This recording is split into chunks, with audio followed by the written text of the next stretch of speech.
तसव्वुर करें, आपके सामने एक छोटा सा सफेद पैकेट रखा है। इसमें है टेबल सॉल्ट यानी सोडियम क्लोराइड। अब सवाल यह है, अगर हमारे पास 10 ग्राम सोडियम क्लोराइड है तो उसमें कितने मोल मौजूद होंगे, और अगर मोल दिए जाएं तो मास कैसे निकालें या पार्टिकल्स की तादाद कैसे मालूम करें। आज हम केमिस्ट्री और फिजिक्स के इंटरसेक्शन पर खड़े होकर मोल, मास, मोलर मास और अवोगाड्रो नंबर के दरमियान का रिलेशनशिप समझेंगे।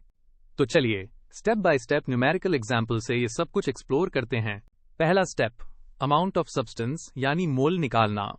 फर्ज करें हमारे पास सोडियम क्लोराइड है और उसका मास दिया गया है 10 ग्राम। साथ ही हमें बताया गया है कि सोडियम क्लोराइड का मोलर मास है 58.5 ग्राम पर मोल। अब फॉर्मूला क्या होगा? Amount of substance is equals to mass divided by molar mass, यानी amount of substance is equals to 10 gram divided by 58.5 gram per mole. अब calculator उठाएं और divide करें। 10 divided by 58.5 gives us 0.171 mole. तो मतलब ये हुआ कि 10 ग्राम सोडियम क्लोराइड में तकरीबन 0.171 मोल मौजूद हैं।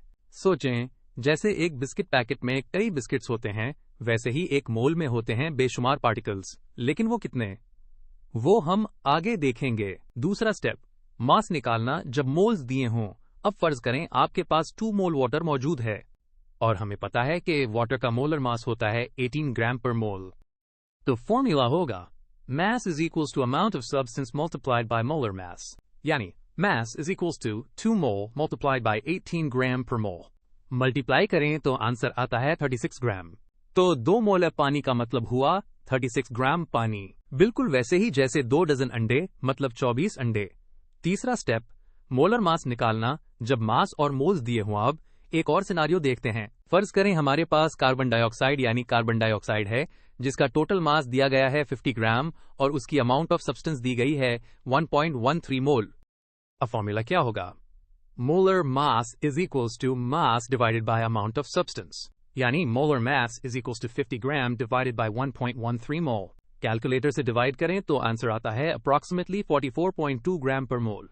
और ये वैल्यू करीब करीब कार्बन डाइऑक्साइड के एक्चुअल मोलर मास के बराबर है, जो कि होता है 44.01 ग्राम पर मोल। चौथा स्टेप, रिलेटिव एटॉमिक या मॉलिक्यूलर मास समझना आया थोड़ा कंसेप्चुअल हिस्सा है।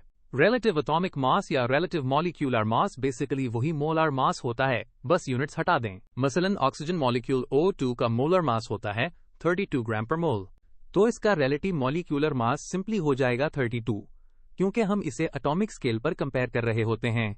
ये ऐसे ही जैसे आप किसी चीज का वजन किलोग्राम में बताएं या सिर्फ नंबर से। कॉन्टेक्स्ट बदलता है, क्वांटिटी नहीं। पांचवां स्टेप, नंबर ऑफ पार्टिकल्स निकालना यूजिंग अवोगाड्रोस कांस्टेंट। अब आते हैं सबसे फैसिनेटिंग पार्ट पर, पार्टिकल्स की गिनती। अगर आपके पास 2 मोल ऑक्सीजन मॉलिक्यूल्स हैं तो उन मॉलिक्यूल्स की टोटल तादाद कितनी होगी? फॉर्मूला याद रखें, number of particles is equals to amount of substance multiplied by Avogadro's constant. Avogadro's constant होता है 2। Number of particles is equals to 2 multiplied by 6.022 into 10 raised to the power 23. Answer आएगा 1.2044 into 10 raised to the power 24 molecules.